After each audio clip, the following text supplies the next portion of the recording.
2024 SNMMI annual meeting in Toronto brings together leading experts, researchers, and technologists from around the globe, all united by a common goal: to advance our understanding of nuclear medicine and improve patient outcomes. You're watching SNMMI TV.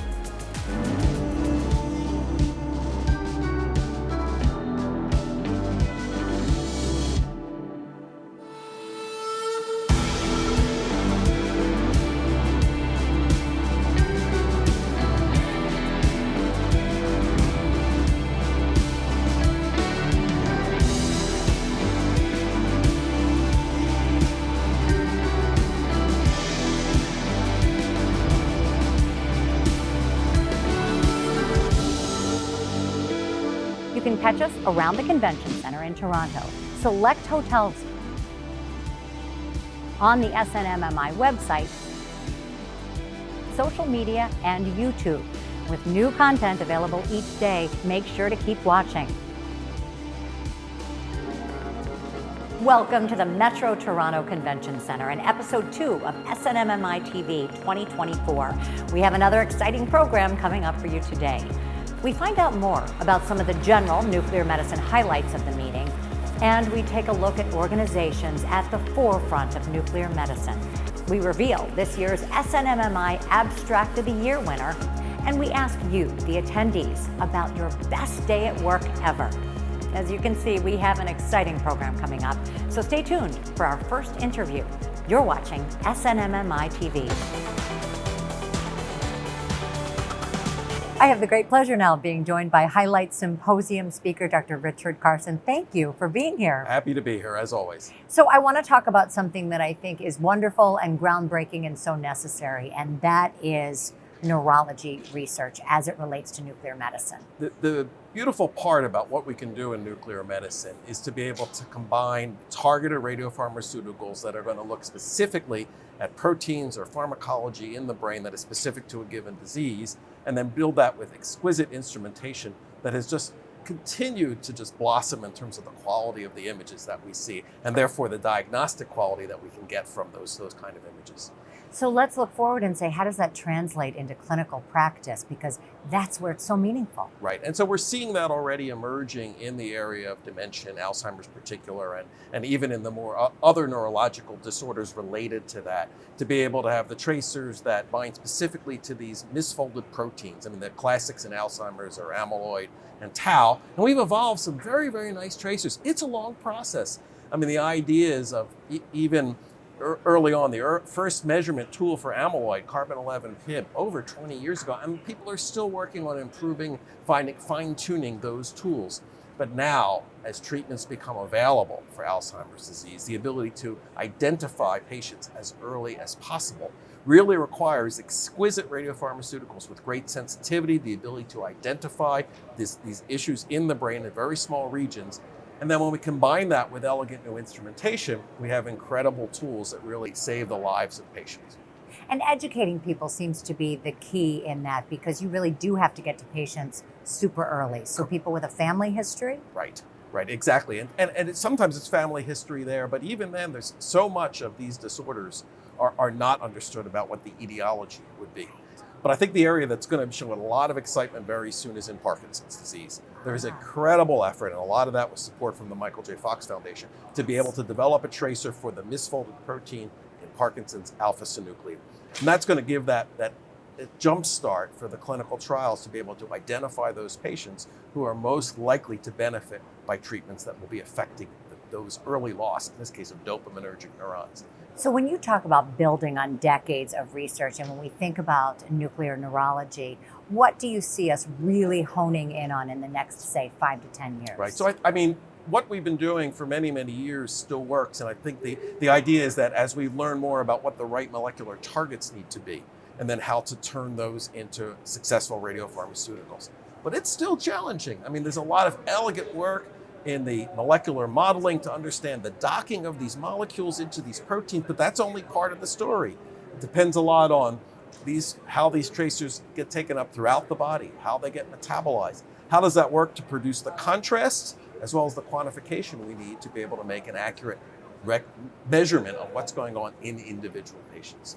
Long way to there's always room for improvement, but we have, once we get that starting point of here's something that seems to be working, then the field really jumps in and we really move that into something that can get used in clinical practice. Well, thank goodness for the researchers. We appreciate you. Thank you so much, Dr. Carson. Happy to be. Northwestern Medicine has been rapidly growing its use of nuclear medicine in the fields of molecular imaging and theranostics, harnessing medically administered radioisotopes that release photons for specific targeting of disease processes. Nuclear medicine is an exciting and innovative field that is actually undergoing a lot of change right now. It is harnessing the precision medicine of molecular imaging where we're actually detecting pathophysiologic processes, whether it be oncologic, neurologic, or cardiac-related disease processes, that we can detect them earlier, we can detect them more sensitively and accurately, and then also use that earlier detection for earlier treatment for our patients. Some type of cancers, we can definitely target the specific receptors specific to that cancer. You can see very small 5 millimeter, 3 millimeter lesions otherwise look normal, but actually metastasis over there or primary tumor over there. So it's a very advanced technique compared to the other very traditional cross-sectional imaging.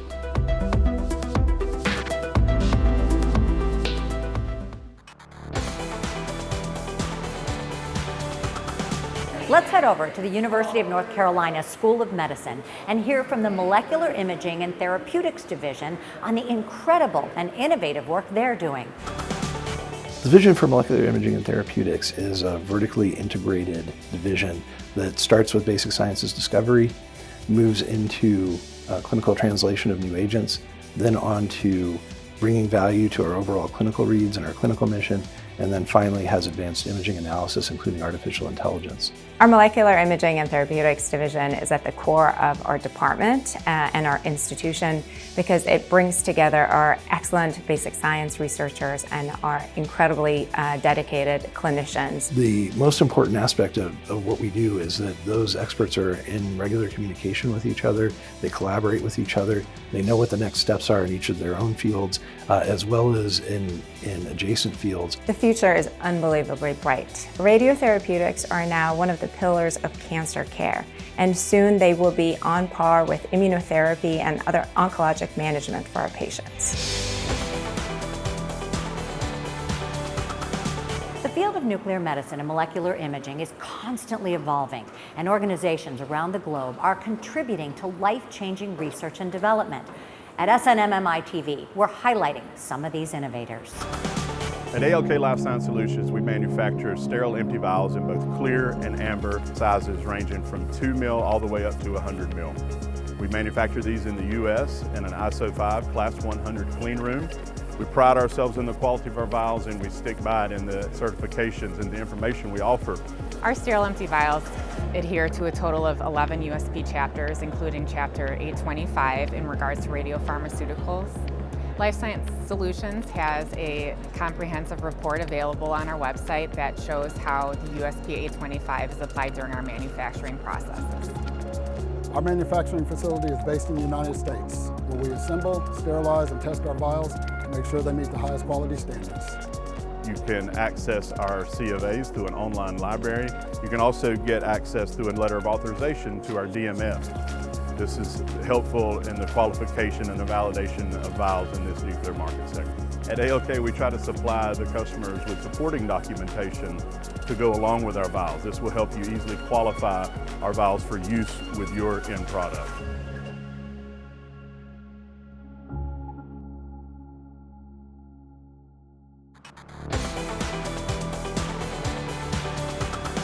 The Abstract of the Year award recipient, Dr. Oliver Sartor, is here with me now. Kudos to you on the award, first of all. Well, thank you. Appreciate that. Tell me a little bit about the research that contributed to this award, and more importantly, the significance in nuclear medicine. A lot of people are aware of PSMA lutetium, which has an approved drug called Pluvicto.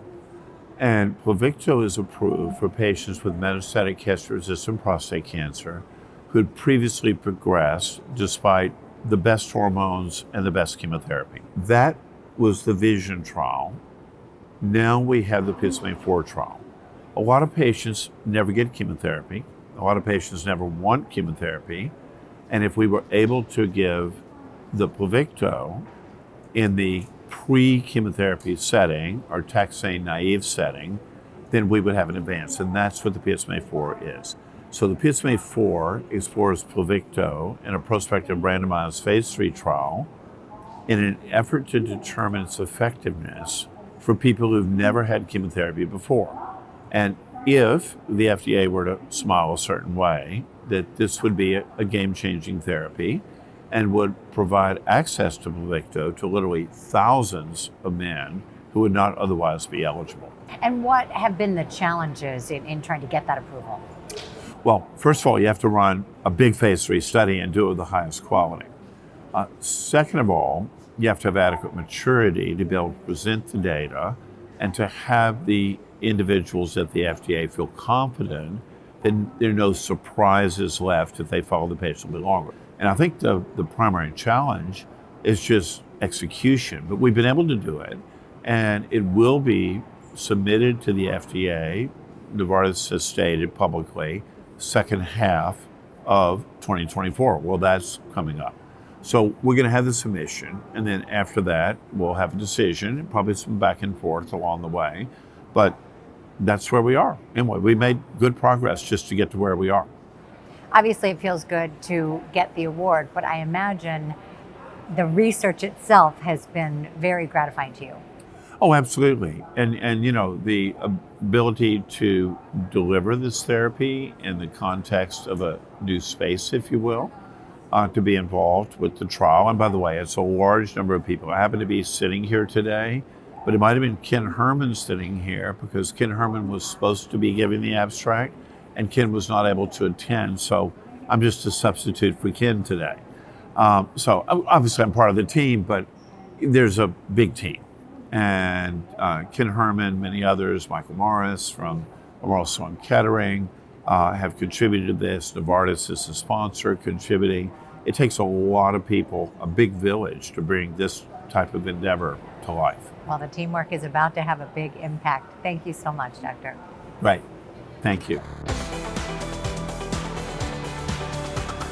The Benedict Casson Award recipient, Dr. David Goldenberg, is here with me now. Congratulations, first of all.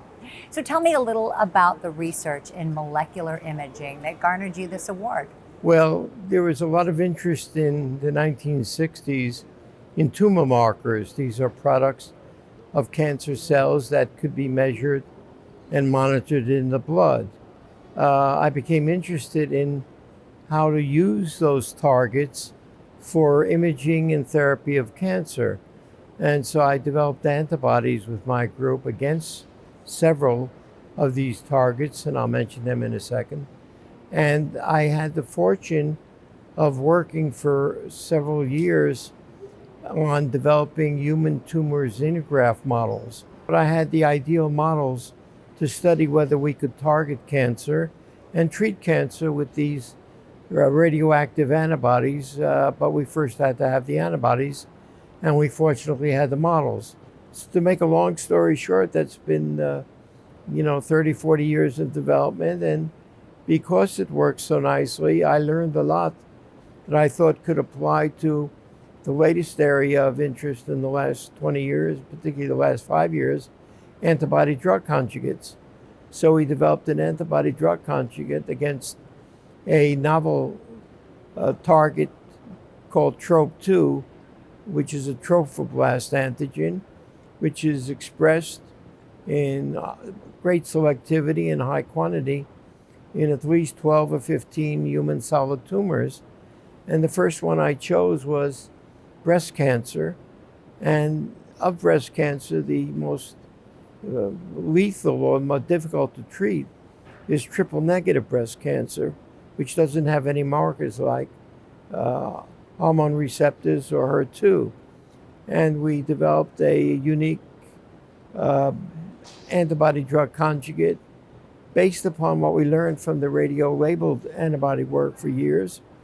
And we got that finally approved, and it's been on the market, and it's doubled the survival of advanced women with triple-negative breast cancer. And in terms of progression-free survival, it's tripled it. And it also works in hormone receptor positive, HER2 negative cancers, in which it was also approved. So that's been the journey in molecular imaging, more than imaging, but therapy also. Quite a journey. I see why you are the award recipient. This is the kind of tenacity that impacted not just nuclear medicine, but clearly patient clinical care. Thank you, Doctor. Thank you for your interest.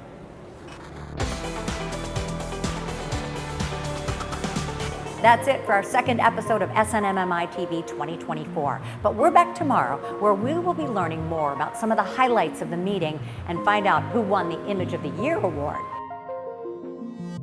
You can catch us around the Convention Center in Toronto, select hotels, on the SNMMI website, social media, and YouTube. With new content available each day, make sure to keep watching. Thank you so much for joining us for day 2 of SNMMI TV. Don't miss our final day tomorrow. We'll see you then.